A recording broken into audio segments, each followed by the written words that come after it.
How did I get to this point in my life? I'm waiting for my wife to come home. I have news that will shock her when she hears it. As I sit here, some old song keeps playing in my head. I'll have to look it up when I get a chance. I don't know where I heard it. If you want to be happy for the rest of your life, never take a pretty woman as a wife. So from my personal point of view, marry an ugly woman. My name is John Capone. Yes, I take a lot of responsibility for that. And I'm going to start my story from the day I met Tess. But we can skip around a bit to fill in the blanks. Tess and I both worked for a family-owned regional bank headquartered in Austin. I was hired from Chicago by Jeff Owens, a headhunter who happened to be a classmate of mine at Northwestern University's Graduate School of Management. My job was to help the bank enter the 21st century with new back-office automation. I was a senior vice president who achieved a six-figure career ladder to EVP COO. I was also a divorced father of a beautiful 6-year-old daughter named Robin. Tess was a branch manager at a downtown branch. She was another one of the fastest-growing kids in the bank, thanks in part to her MBA degree from SMU and her drive to succeed. At 27, she was running the bank's second most profitable branch. I had been managing the back-office operations department for almost a year and had never met Tess until then, only knowing of her reputation as a rising star. Tess Baker called my office to complain about a supervisor in my division. It seems Joyce Denby had a loud disagreement with one of Tess's cashiers. It was one of those situations that happen in any industry, sales versus operations. After hearing Tess Baker's version of the incident, I responded, "Miss Baker, this is the first I've heard of this, and I'd like to talk to Miss Denby before doing anything about it. It seems a fair thing to do. I'm sure you would treat any complaint from a bank customer about any of your employees in the same way. I promise to call you back before the end of the day." "You're right. I would. Thank you for checking it out." Before I could hang up, Joyce was already standing in the doorway of my office. "John, can I talk to you for a second?" "Sure, come in and close the door if you need to." Joyce closed the door and got right to the point. "John, I screwed up. I let a teller at one of the branches piss me off, and I pretty much snapped at her. I just got a call from the branch manager. I said I'd talk to you about it." It was my fault. I had a lousy morning and I let it affect my work. I'll make sure it doesn't happen again. Joyce, are you ready to call the cashier and her manager to apologize? As soon as I leave your office. Great. Try to call as soon as you can because I have to call the branch manager before the end of the day. Joyce, the fact that you came here and admitted it, not to mention your willingness to apologize, are two of the reasons you'll be running your department when Jim Benson retires next year. Joyce made her calls, and I made mine that day before I left. Tess Baker was very nice and appreciated the way Joyce and I handled the situation. I asked Tess if I could buy her a cup of coffee one morning, and she agreed.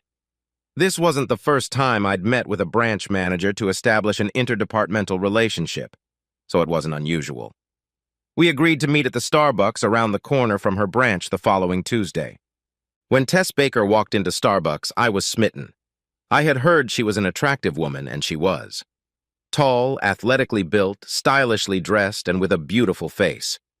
I don't remember ever being so immediately attracted to a woman before. My grandmother would have called it lampo amare, love like lightning. I did my best to keep my cool while we sat there over coffee and chatted about work-related issues. I could have sat there for hours just listening to her southern voice and looking into her brown eyes.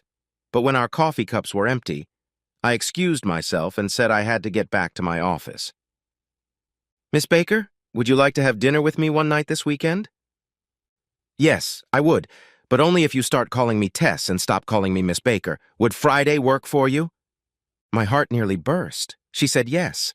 We agreed that I would pick her up on Friday for our first official date. Our first date was at an upscale Creole restaurant, followed by cocktails at a downtown jazz bar. We spent a wonderful evening sharing our pasts and talking about where we thought our careers were headed. I gave her a ride to her apartment and kissed her chastely. She asked me to join her for a picnic with friends the next day. Much later, Tess admitted that she was as in love with me as I was with her when we met for coffee. That's why she chose Friday for dinner, knowing that if we continued to find common ground, we could spend Saturday at her friend's picnic. I floated through the air back to my car, making sure she was safe behind her front door. Saturday's picnic had gone well. Her friends seemed to like me, with one exception. I'm sure her friend Ted was a little jealous, but he didn't let on, so the day went off without a hitch. I picked her up Sunday morning and took her to church. This Catholic boy walked into the Methodist church and struggled to keep up with the unfamiliar hymns. We sat in a pew with her parents, me at one end and her dad, Henry, at the other, Tess and her mom in the middle. In the pew behind us sat her two older brothers with their wives and children. After the service, we went to her parents' house for brunch. Her mom, brothers, and sisters were wonderful, but her dad was a bit reserved. I found out later that he was a bit of a Catholic bigot, and it didn't help that my last name was Capone yet. But you have to hand it to him, according to Tess, he never said a bad word about me.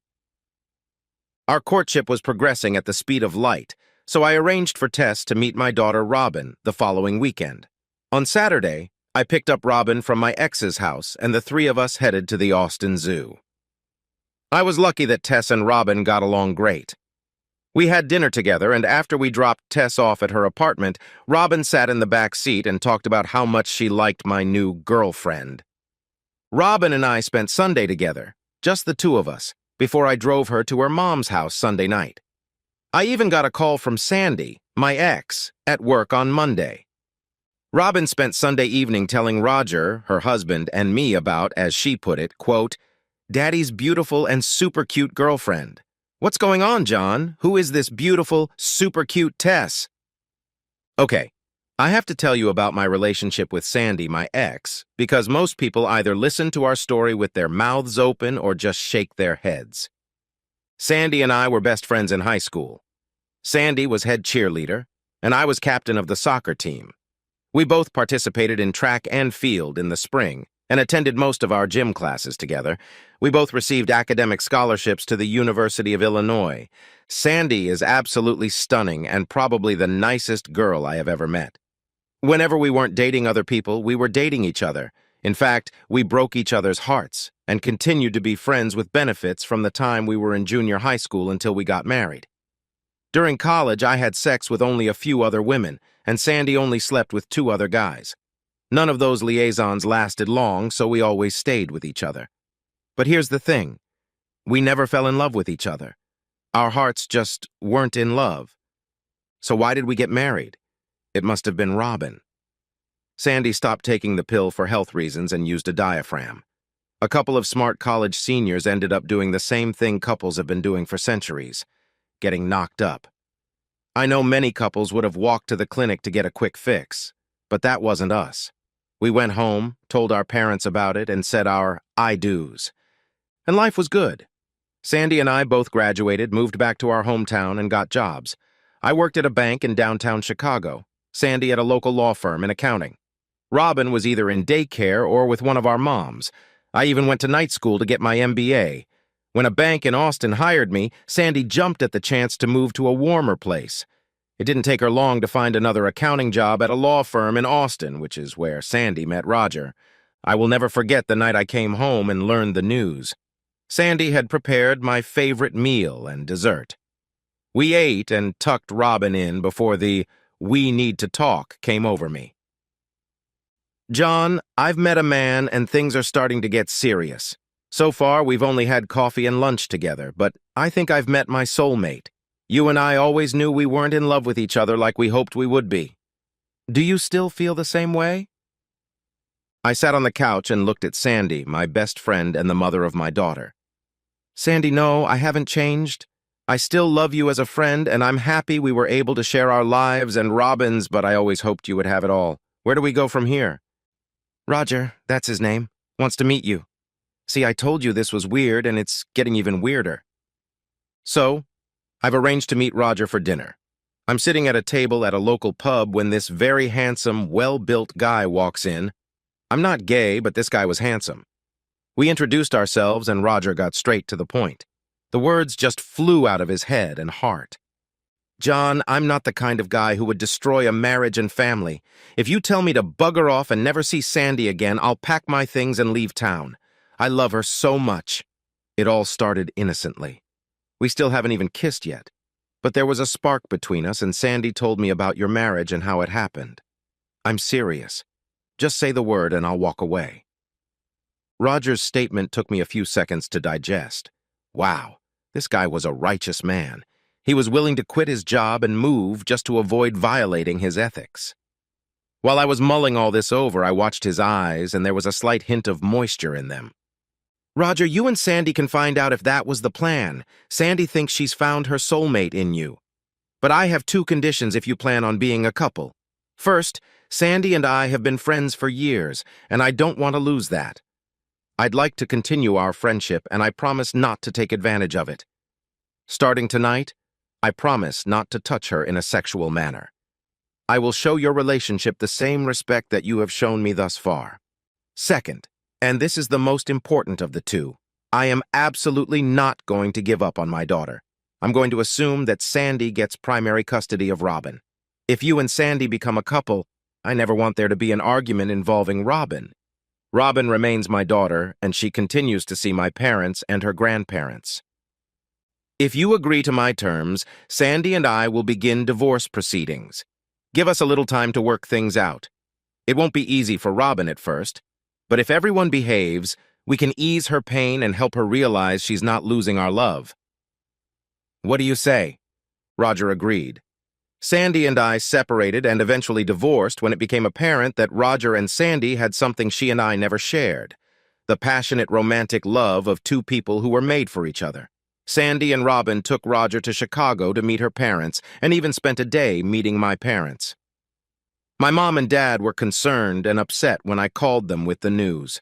They had always liked Sandy and hoped we would stay together as a family.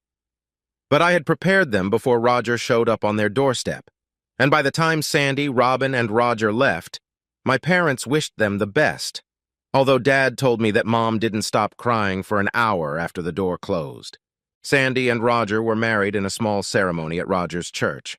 Roger's parents were puzzled by our unique relationship, but they loved Sandy and Robin. However, I think they were taken back when I gave the bride away. It was funny to watch their friends' reactions whenever I was introduced as Sandy's ex at the reception. I didn't want to wear out my welcome, and an hour later I drove Robin to my new home, a half-mile from where Roger and Sandy had settled, and the newlyweds were off to the Virgin Islands for their honeymoon. So when Robin told Sandy about my new relationship with Tess, Sandy reacted with as much enthusiasm as I had for her and Roger. Tess and I continued to date and continued to find out if we were a good fit for each other. There were similar but not entirely accurate ideas about religion, politics, family, and other important values. Only one aspect of a serious long-term relationship remained: sex. For the first 6 weeks, we only kissed, cuddled, or let our hands wander a bit. We took it slow until Friday night when we exchanged our first "I love you." We were eating dinner out of the house when Tess said, "I love you," as I fed her a spoonful of tiramisu. I didn't hesitate. "I love you, Tess. I don't know why I waited so long to tell you." Tess smiled and took my hand. "Can we go to your place tonight? We have to stop by my house first. I have a travel bag packed." We didn't finish the tiramisu. I threw a wad of bills on the table, enough for dinner and at least a 50% tip, before practically dragging Tess to catch a cab. A short stop at her place and then my apartment. We were naked 10 minutes after we closed the door behind us. Holy shit, her body was something out of the realm of fantasy, the most perfect breasts I'd ever seen. Flat stomach, but no abs, thank God, long legs between her beautiful feet, and a perfect ass. What really surprised me were the extra accessories. Tess had a carnation in her belly button and a tattoo of a Chinese character on her upper back. She was naked, a walking wet dream. She asked me to make love to her. That's how she put it. "What about birth control?" Out of excitement, I forgot to buy condoms. I've been on the pill since last month, anticipating this. I knew we would get here sooner or later, and I didn't want anything to come between us or ruin this moment. Here's the deal. Tess told me that she'd only had 3 lovers before me, and that none of them had been long-term or particularly experienced. But Tess that night just blew me away. My own experience consisted of Sandy and 3 other women in college, and none of them lost their temper the way Tess did. As far as I could tell, she wasn't faking it. We made love for hours and started the next morning. She wore me out. Thank God we got to meet her parents for Sunday service.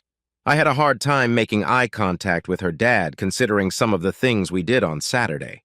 The sex was so great, Tess was so sensual and unbridled, and the navel jewelry, tattoo, and bare breasts all made me wonder for the first time if Tess was telling me the whole truth about who she was and where she'd been. But I pushed my doubts aside. Tess and I got engaged within a month and planned to get married the following summer. We didn't have a problem with both of us working at the same bank because we worked in different divisions. Well, there was a problem, and I'll come back to it later, but it had nothing to do with the bank's official personnel policy. As I said earlier, I was on the fast track to becoming the next COO at the bank. One reason for my rise was my success in streamlining and automating operations, which saved the bank a lot of money. The other reason was more personal. Roy Johnson, the bank's president and majority shareholder, took a liking to me. He was a pleasure to work with, and he was something of a Papa Bear. He was just over 60, with a great business sense combined with a sense of humor. For several weeks after I arrived in Austin, I was his guest at the golf club almost every Saturday afternoon.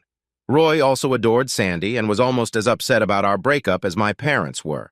The following year, he seemed happy for me when I told him I was dating Tess. He was even a big help in improving my relationship with my future father-in-law when he asked Henry to join our foursome at the club whenever one of the regulars couldn't make it. Major brownie points for me. Plans for the June wedding were moving forward.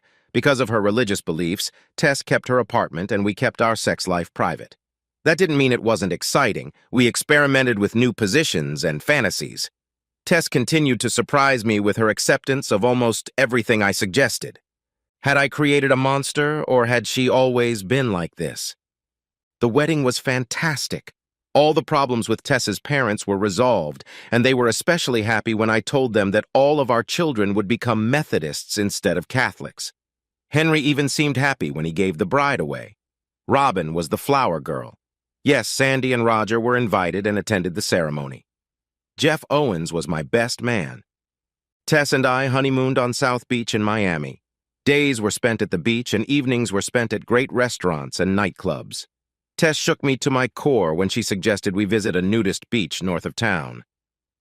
She had read about Hallover Beach, a county park where nude sunbathing was allowed.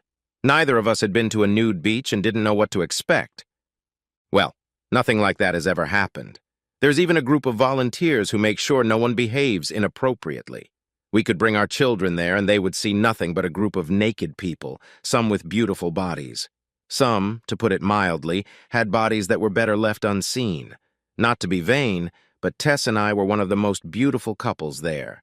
Since there were more men than women on the beach, Tess certainly got her share of stares when she took off her shorts and bikini. I got the most stares when we accidentally wandered into the gay section. It took us a couple minutes to figure it out, and we got the hell out of there back to the straight section. Not my scene, as Seinfeld would say.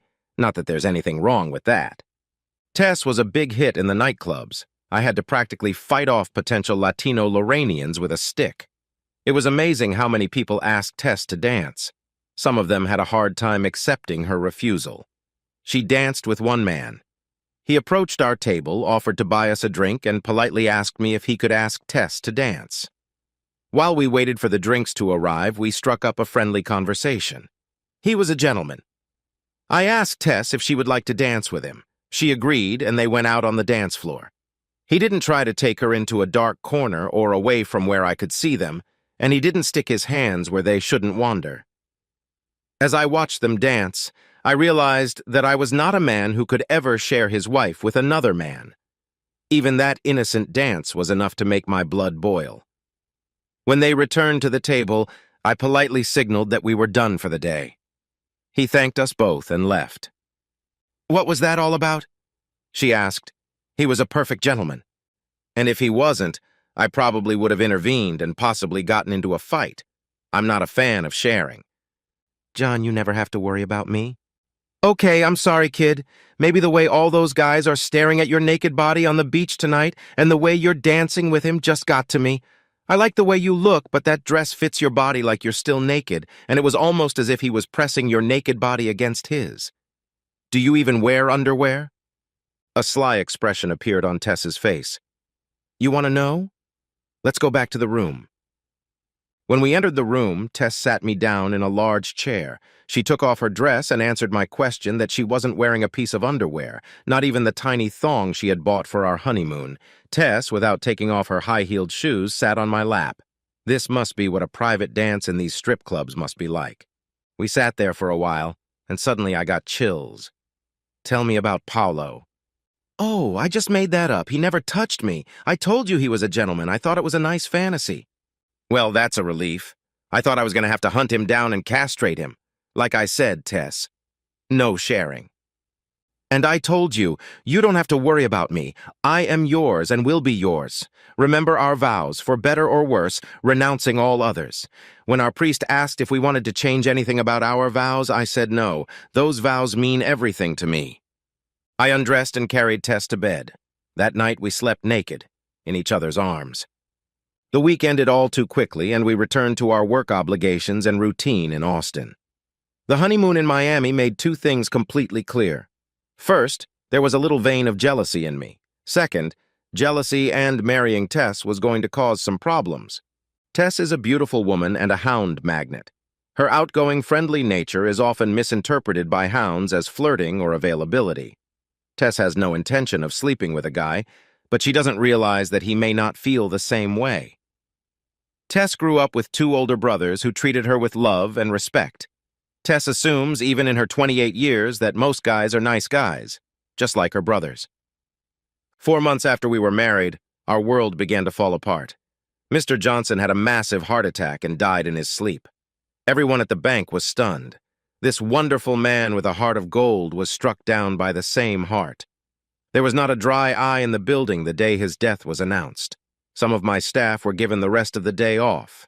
There were people in my division who had founded the bank with Mr. Johnson over 30 years ago. I was asked to carry the veil at his funeral, and I was given that honor. In the short 3 years I worked there, I grew to love the man. After the service, I paid my respects to the Johnson family and met the cold, hard eyes of his son, Roy Jr. I don't know if I had ever seen such hatred in any man's eyes before that day, but I saw it that day. Roy Jr. became the CEO. His mom still owned the controlling interest, but Jr. controlled the stock for all intents and purposes. 2 weeks after Roy Sr.'s funeral, I was called into Jr.'s office, and I knew the conversation was not going to be a pleasant one when he asked me to address him as Mr. Johnson instead of Roy. John, I'm sorry, but I'm firing you. I stood there for a second. I don't understand, Mr. Johnson. My grades have been excellent since I came in. I've saved the bank millions of dollars, and I've been led to believe I'll be promoted in the near future. That's some tough shit, John. None of those promises are in your contract, and Texas is an employment-at-will state. Basically, I don't need a reason to fire you. There are 2 security guards waiting at your desk. Gather your personal belongings and leave your office in 30 minutes. The asshole stood there with a smirk on his face. It took every drop of self-control I had not to wipe the smile off the bastard's face. I knew it would land me in jail, and thankfully I didn't give in to my baser instincts. I turned around and saw one of our security officers standing in the doorway with a stun gun pointed at me. I left the headquarters building and headed for the operations center. I didn't have time to stop by Tessa's office to break the news to her, and I didn't want to tell her over the phone. I quickly grabbed my things from my former office and rushed back to the center with them. When I tried to enter her branch, I was stopped by a security guard. "Excuse me, Mr. Capone. I have instructions to deny you entry." "What? Somebody thought I was going to take it out on my wife. Look, I'll stay here. Please tell Mrs. Baker that her husband is waiting to speak to her." Tess naturally kept her name. Who goes to a bank where the branch manager's last name is Capone? 30 seconds later, Tess runs out of the branch. "John, there's a rumor that Johnson fired you. What's going on?" "I don't know why, Tess. He wouldn't give me a reason, just that I won't be at the bank. Look, don't cry yet. Maybe the board will overturn Johnson's decision on this. In the meantime, keep your head down and don't get in trouble for it. If it gets worse, I'll have our attorney look at my options, so you better be smart. It took everything I had not to knock that little asshole's teeth out. Be smart, Tess." I talked to our attorney but postponed any legal action until the next board meeting. Unfortunately, the board voted 3-2 to uphold the dismissal. Texas is an at-will state, but I was still able to get a decent severance package by signing a pledge not to sue the bank. I felt terrible about it. Tess had married a man who made a lot of money and was on top of his game. Now she was married to an unemployed former vice president.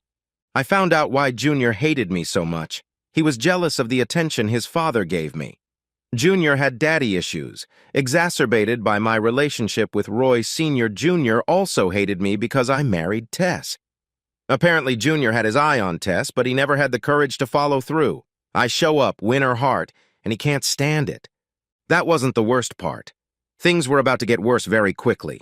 A few weeks after I was fired, the banking crisis of 2008 accelerated. Banks were closing or merging, and bank employees were being thrown out on the street by the thousands while I busted my ass trying to find a new job. Hundreds of resumes were being mailed out with not a crumb to show for the effort put in.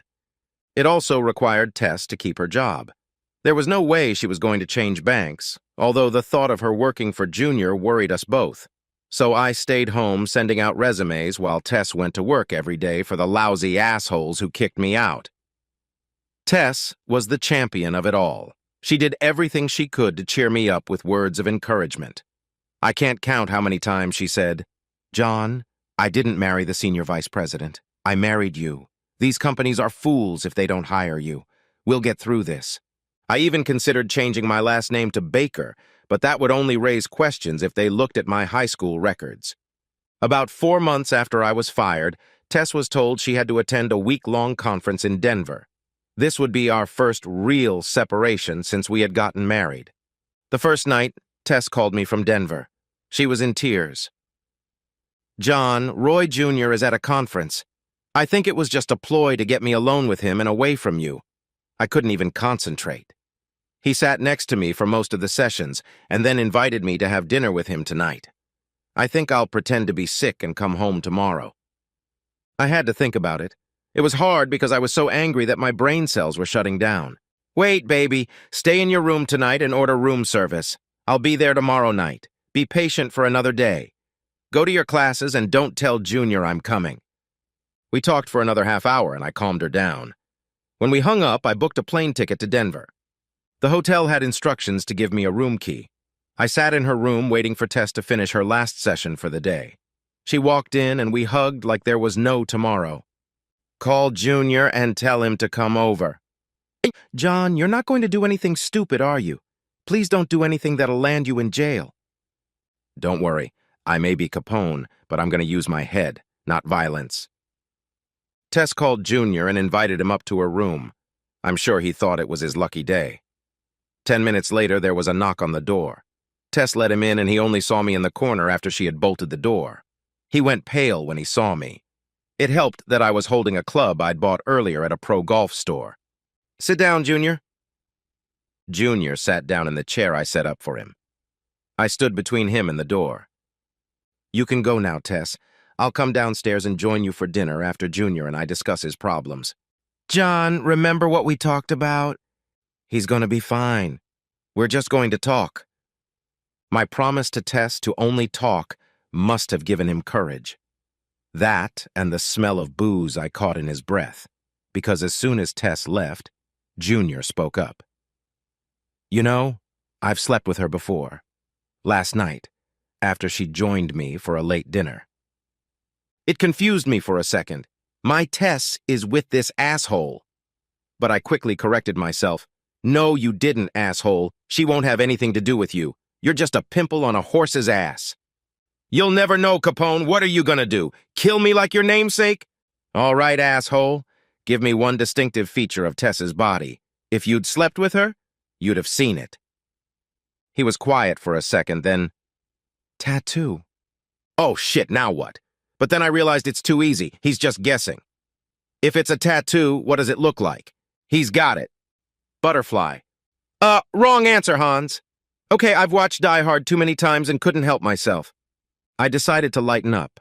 His lies about having my wife deserved my own.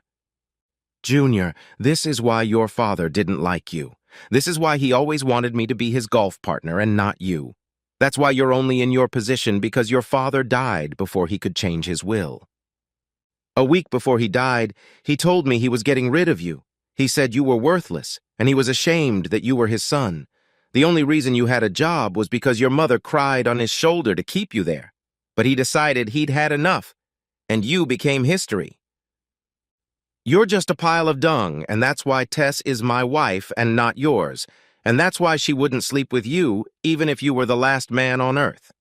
I don't think I've ever seen a man so depressed in my life.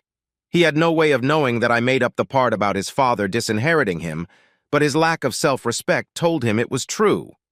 Add my statements to the fact that the bank was falling fast due to the economy and Junior's mismanagement, and you had a broken man in front of you. A week later, the board voted to sell the bank to a megabank headquartered in North Carolina. Junior got a couple million from the deal, but far less than he would have been worth just 6 months ago. And a couple million won't make up for his low self-esteem. Last I heard, he was back at his mother's house and spending every night at the country club drinking too much. But my problems didn't end there. I was still out of work, and Tess still needed her job. She was now working at a megabank. Part of my problem with finding another job was my reluctance to leave the region. Robin was in Austin, and the thought of seeing her only a few times a year broke my heart. It didn't take long for one of the senior managers at the megabank to notice Tess, a beautiful woman with style. Unfortunately, megabank still had a good old boy attitude when it came to women in the workplace. Rumor had it that it wasn't uncommon for the bank to take legal action at any given time with a sexual harassment claim against any manager. Chris Haynes was the senior vice president in charge of the Southwest Branch Network. Within 6 months, he reorganized his managers. Tess had gotten a promotion. She had just turned 30 and was now in charge of 12 branches in the Austin area. She also reported directly to Haynes. I finally got a job around the same time Tess was promoted. It was a second-shift operations manager position at a mid-sized credit union. I was offered a quarter of what I was making at my last job, with a fraction of the responsibility, but it was a job. I tried not to let it hurt my ego, but now Tess is a vice president with tons of responsibilities, and I'm the second-shift supervisor. She married a winner, and now I'm running for office, too. It didn't help that my second-shift schedule interfered with our time together and our personal lives. What used to be an active, assertive sex life became once a week on Saturdays. Heck, she didn't sign up for that. But I will say this. Tess never once showed me less affection than she did before my luck started to run out. When we were together, she was still just as charming, loving, affectionate. She treated me with love and respect. The problem became my own ego and how I thought people reacted to me. Tess's new position required her to travel to Atlanta for 2 or 3 days every month. Since we didn't see each other much during the week, her travel schedule didn't affect our time together much. But gradually, I began to notice signs of stress on her face after she returned home. I asked her more than once what was bothering her, but either she didn't want to burden me with her problems or she was hiding something. One thing she shared was her desire to start a family, even if it meant living on one paycheck. Either her as a homemaker or me as a homemaker. We would cross that bridge if she got pregnant. Tess stopped taking the pill, but we hadn't adjusted our schedules, so it might have taken God's intervention for her to conceive. For the next 9 months, we hung in there. I didn't stop looking for a better position. I'll be damned before I become a homemaker. I needed a new job with a decent schedule and a decent paycheck. There's something I'm ashamed to admit. It's the one secret I intend to take with me to my grave and pray that Tess never finds out about my indiscretion. 5 months after we decided to try for a baby, I used funds from my personal account, which had mad money in it, and hired a private investigator. I watched Tess for a week while I worked second shift and when she went on one of her trips to Atlanta. The detective had nothing to report during the week in Austin. Tess left the house twice a week. One night she went to her parents' house and the next day she met up with a friend for coffee. The 2 days in Atlanta were more disturbing. The detective watched Tess and her boss have dinner at the hotel she was staying at.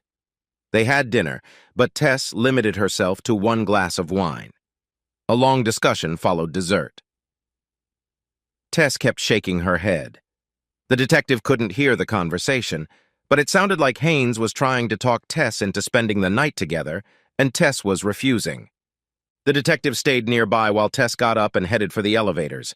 He watched Haynes while Haynes watched Tess enter the elevators. Before the doors closed, Haynes jumped into the elevator.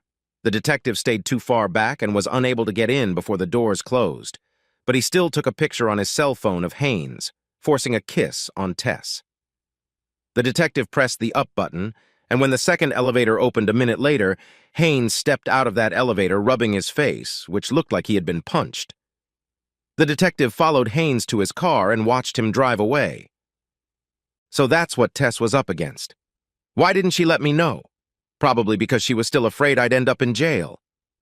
After I got the detective's report, I tried to get Tess to open up without giving away what I knew or how I knew it. I finally spoke up right after her next visit to Atlanta.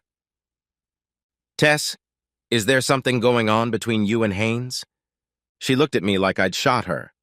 "How can you ask me that? I haven't done anything to break our wedding vows." "Okay," sighs. "Then is Haynes doing something to torment you? Because every time you come back from Atlanta, the darkest cloud hangs over you and it takes days to get your normal attitude back." "John, please let me handle this. I'm a big girl. I know you saved me from that scumbag in Denver, but I've learned my lesson, and I need you to trust me." "It's hard, baby, and that's a lot to ask of a man who loves you. Just remember that I'm here for you. Just remember that not every man has the same scruples and morals as me or your brothers or your father. There are pigs who won't hesitate to seduce a married woman, and if that doesn't work, use alcohol or pills to get their way." I think I scared the hell out of Tess when I mentioned alcohol or pills. God, I hope nothing happened on this last trip. And it was resolved within the next month after my warning to Tess. That's where we showed up, where my story began. I'm sitting at our dining room table with a stupid song playing in my head about never marrying pretty women, waiting for Tess to get home so I can break the news to her. The last few weeks have been killer. Tess hasn't been in a good mood. She's got something on her mind that she won't share. Something's up. Tess walked through the door and the look on her face startled me. We'd been married just over 2 years, and I couldn't understand it. But I had to get it over with. She needed to know. "Tess, sit down, we need to talk." Tess's brown eyes got even bigger. "I have something important to tell you too, but you go first. Perhaps Tess's news will make my task easier." "Tess, I've been offered a job as COO at Jeff Owens' new startup. He's offered me a great salary plus 2% of the company if I join him. That means moving to San Jose, California. I want you to quit working for those assholes at the bank, and I want you to come to California with me." Tess froze. Why couldn't I read the expression on this woman's face? It's probably true that men are just ignorant when it comes to women, because what Tess said next was enough to piss me off. "John, I'm pregnant." "What?" "John, you and I are going to be parents. I know I should have told you sooner, but I waited until the end of the second month because I was afraid I might miscarry. You need to know today because I gave 2 weeks' notice this afternoon. I'm sick of the crap at the bank. I should sue them, but I just want to leave." "Yeah, I'll go with you to California or wherever. I want to raise our child and be a mom and a housewife. I want to wait for you at home when you get home from work. I want the kind of life my mother had. No side jobs, and to be 100% there for my family." I jumped up and hugged Tess, picked her to her feet and squeezed her tightly until I thought of the baby growing in her belly and let go. "Yes, I know, but I told you I was just an ignorant man. Of course, the baby couldn't be hurt from me hugging Tess, and I was excited as hell." Tess and I hugged and kissed for a few minutes. She had tears in her eyes, and she genuinely cried when I told her that my new paycheck meant she didn't have to work. She could stay home and raise our baby, and that I hoped this was just the beginning of our family. Suddenly, Tess tensed in my arms. "Wait, John, what about Robin? How could you even leave Austin here with Robin?" "That's the interesting part, babe. The company needs a patent attorney. Roger's already accepted the position. Robin's moving to California with her mom and stepdad, and that's what we did. Moved to California. Robin not only got a baby brother when Tess had our first boy, but a sister a year later when Sandy had the first of 2 children with Roger. They live 4 houses away in the same San Jose cul-de-sac. Am I blessed? You can bet on it. The company is doing well. Monetarily, we are not rich beyond obscenity, but we have everything we need and much of what we want. But most importantly, we have love, family, and friendship. Everyone loves it when these stories end with the bad guy getting what he deserves, and I did consider the possibility of physical harm. I may not be directly related to the famous Al, but that doesn't mean I don't know people in Chicago who would be happy to break a kneecap or two for a couple thousand. Some say the good life is the best revenge, and I can't imagine a better life than mine. But just to make sure, I anonymously sent one copy of the elevator photo to Haynes's wife and another to the HR department of the megabank. Tess's face is mostly obscured by Haynes's face, but the mirror in the back of the elevator captured it perfectly. Before I leave, I should let you know that I've found answers to 2 mysteries, but one remains. It turns out that Tess is 3/4 Irish, and what you've heard about Irish women is true. An Irish woman loves having sex with the man she loves. It's in their DNA. Tess's sensual response to our lovemaking is her physical way of responding to our commitment from that Friday night many years ago. The Chinese character on Tess's back translates to truth. Tess inked it on after an incident in college when she misrepresented herself. She felt ashamed and vowed to do her best in the future to be honest to herself and others. And as far as I know, she kept that vow. What about the call button? I asked several times and always got the same answer. A mischievous smile appears on Tess's face. Maybe someday, if you're still with me, when we're old and gray. Until then, a girl's got to keep a little secret. I looked it up, and I need to rewrite an old Jimmy Soul song from the 60s. If you want to be happy for the rest of your life, you better take a beautiful woman as your wife, provided that woman is as beautiful on the inside as she is on the outside. I know they don't rhyme, but I like my lyrics better.